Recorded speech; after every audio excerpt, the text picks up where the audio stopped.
Now we find Sam at his woodland sanctuary that lies within the Nicollet National Forest in northern Wisconsin. He is following a favorite trail that threads its way through groves of birch, colonnades of towering pines, and into the twilight halls of hemlock. He comes to a place where the soil is blown free of the carpet of needles that coat the forest floor, and he stoops to examine some tracks found there. Come, let us see what he has discovered, and hear what story these strange writings have to tell. Here is Sam Campbell. Good afternoon, my good friends. These tracks in the soil tell a simple story that some very beautiful and important forest citizen has passed by. Within the hour, perhaps, a family of deer has walked slowly down this trail, and the heavier tracks, pointing like arrowheads in the direction they were traveling, are made by the buck. The lighter ones, though of about equal size, are left by the doe. The little ones that barely dent the surface of the ground were made by a tiny speckled fawn who has been in this world but a few weeks. No doubt the three wandered through these shadows as silently as the forest breeze. They nibbled at leaflets as they went. Their big ears were moving about, searching for any sound that savored of danger. Their nostrils were testing the air for telltale scents, but their movements were calm and unhurried. No creature of the forest creeps into our hearts more deeply than does the fawn. His very beauty and helplessness endears him to us. The thought of the fawn brings to my mind the story of one named Bobbie. Come, let me share it with you. Take a seat on the cushioned moss and lean back against a hemlock tree. Be done with hurry for a while, and hear of a child of this forest who brought happiness to some human hearts. It was a truculent world on which Bobbie the fawn looked that early spring day on which he was born. His big, blinking eyes stared in wonderment at the towering pine trees as he lay trying to collect his thoughts. His lovely speckled coat made him almost indistinguishable on the sun-flecked forest floor. Most everything about him was as he had instinctively expected: the trees, the sky, the earth, his mother standing guard over him. And yet there was something which impressed him as both unnatural and unpleasant. The air of the northern forest, which should have been pine-scented and invigorating, was laden with a pungent odor that pained his sensitive little nostrils. His mother, whom he had learned to adore and obey in the few short hours of their association, was plainly nervous and much concerned. Off in the distance was a dull roar, which, though Bobbie did not know it, told of the oncoming of wildlife's worst enemy, the forest fire. Momentarily, the stifling breath of the fire became thicker. Great clouds of smoke arose, high, dipped, whirled through the forest with the agitated air currents. Consternation swept the forest folk. Squirrels scampered up trees, chattering their fear. Partridges ran aimlessly through the underbrush. Wolves and coyotes raced in panic. Deer circled in confusion. Bobbie cried a little with fear. Through some unexplained instinct, he had expected greater peace in the world than this. His mother was now plainly alarmed. She urged him to his feet and to follow her. He stumbled after her, but the travel was difficult, and the smoke getting so thick he could hardly breathe or even see. Frantically, his mother urged him on. She ran ahead, stamping, snorting, her white tail held high and waving like a flag so he could see her, keeping near the limit of his vision to hurry him. The roar came closer and smoke thickened. Bobbie lost sight of his mother, though he could hear her cry. The direction of the sound led him down toward a valley. He tried hard to go to her, but his little legs were tiring. She came back to him, circled him, and urged him on, ever guiding him deeper into the lowland. He felt his unsteady feet touch the cool, wet moss of a swamp. Still his mother called him. The great roar seemed all about them. The air was so thick Bobbie could no longer breathe, and the crashes of falling trees drowned the guiding voice of his mother. In panic, Bobbie ran aimlessly, crashing into trees and over falling logs. The hungry red flames of the fire were where he could see them now. But while they burned the trees overhead, they made no progress in the wet moss. Choked, exhausted, his senses swam. He dropped to the ground and knew no more for hours. When Bobbie again opened his eyes, he looked on a different world. There was no smoke to torment his nostrils, and no alarming roar. A circle of anxious human faces looked down upon him, and there were little exclamations of delight as he showed signs of life. It was a better world than he had seen before, more like he had anticipated. His mother was not there, and this at first gave him a deep feeling of loneliness. But his human benefactors soon showed him that they would meet his needs in food, love, and companionship. Perhaps that mother, whose only earthly act was to guide him to safety, was some beautiful dream, and these kind people were his real family. There were 5 in this newly adopted family: a sweet mother, whose word he soon learned was law, a tall, manly father who had rescued him from the smoldering ruins of the forest, 2 sweet little girls, Jean and Beth, and a kindly boy, Howard. The latter 3, he quickly found, were to be his companions and playmates. The older folks went about wasting their time at household duties or working in a silly store when they might be out in the woods.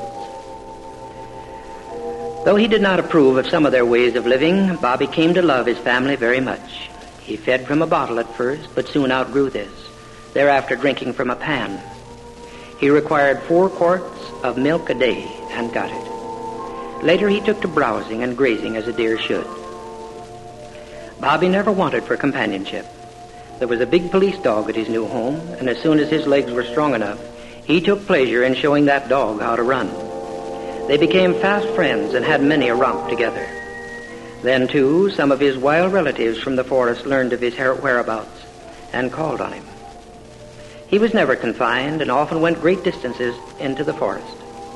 During hunting season, his family sewed a red flannel coat on him, a silly thing for them to do. But he loved them so much he would permit them to do anything to him.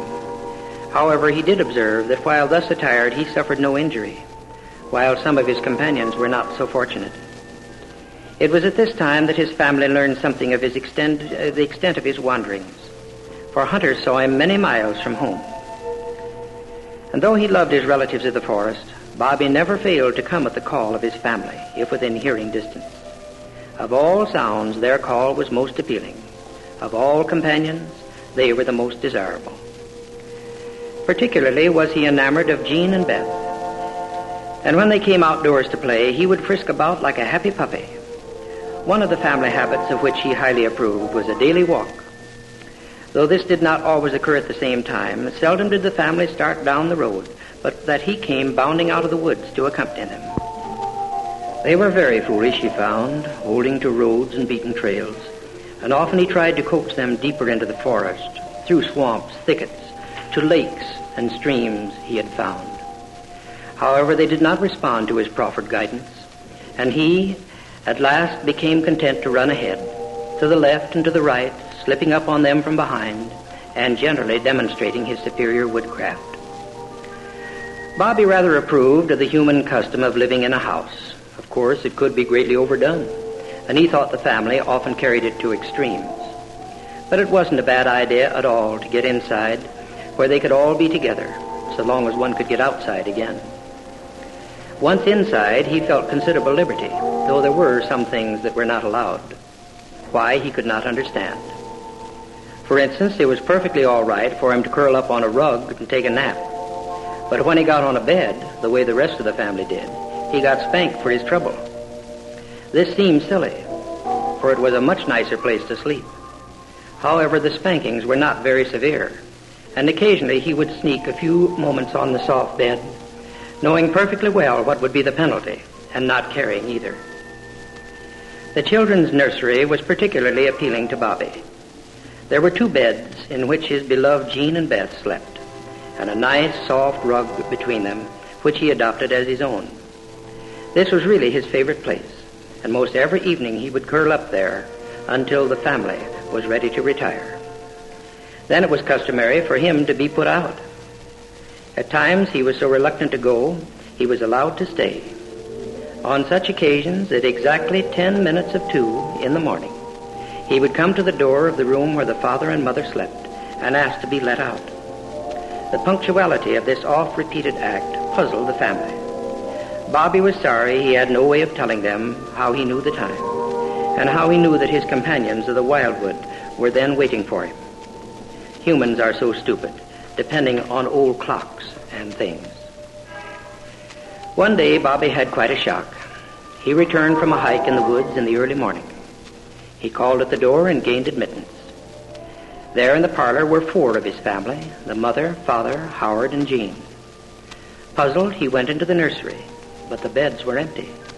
He came out whining, looked in the corners, and then stood gazing into the eyes of one or another of his family, asking his question with all his heart. No one seemed to understand him. He whined and cried until they were almost impatient with him. Then an idea came to the mother. Without saying a word to him, she slipped over and opened the door to another bedroom into which Beth had been moved during the night. With definite purpose, he headed straight through the door and found his sleeping playmate. After that, he came out and laid down at peace with the world, all of his loved ones accounted for. Summertime came, and Bobbie's spots started to disappear, his coat becoming a beautiful red-brown. His family planned a camping trip to a lake deep in the woods. Bobbie could not be left behind, of course. Neither could the police dog. And so the 5 human beings, the dog and the deer, were packed in a car and went camping. As at home, Bobbie was free to roam the woods about camp, but he showed not the slightest desire to leave. He played on the sands, went swimming, took hikes, and did everything the family did. Yet he never could quite understand why, if he took part in their habits, they did not join in his. They didn't seem to care at all about the lovely swamps he had found. They wouldn't run and jump over logs. They wouldn't eat lily pads. And they wanted lovely summer evenings wasted in sleeping. Oh, well, he couldn't expect them to be perfect. They were lovable just the same. Winter came on, and with it new joys for Bobbie. His coat turned a dull gray and thickened to meet the low temperatures of the north. He frolicked in the snow and was so happy to find that his Howard, Jean, and Beth loved the snow too. They had great times tumbling and racing about in the beautiful white drifts. The house too became dearer to him at this season. How he loved the gatherings about the fireplace, when all his cherished family would be in one spot, and he could nudge each one with his nose and let them know how he cared. He came to know everything they said to him, and they came to understand some of his manner of expression too, which shows human beings are not so stupid after all. One day in spring, just a year from the time he was found in the smoking woods, Bobbie waited long for the family to take the afternoon walk. They were silly that day and let some foolish thing like work hinder them from going. So Bobbie went alone. He never returned. His tracks showed he took an unfortunate route.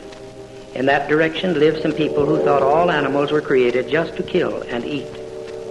While it is not known definitely what happened to him, he is not the first deer that ventured near these people and never returned. But Bobbie did not live in vain. The story of his sweet companionship and high intelligence has spread far and wide, causing many to have a better understanding of his kind. And deep in the hearts of his family, the memory of Bobbie always will be treasured as one of the sweetest gifts of life.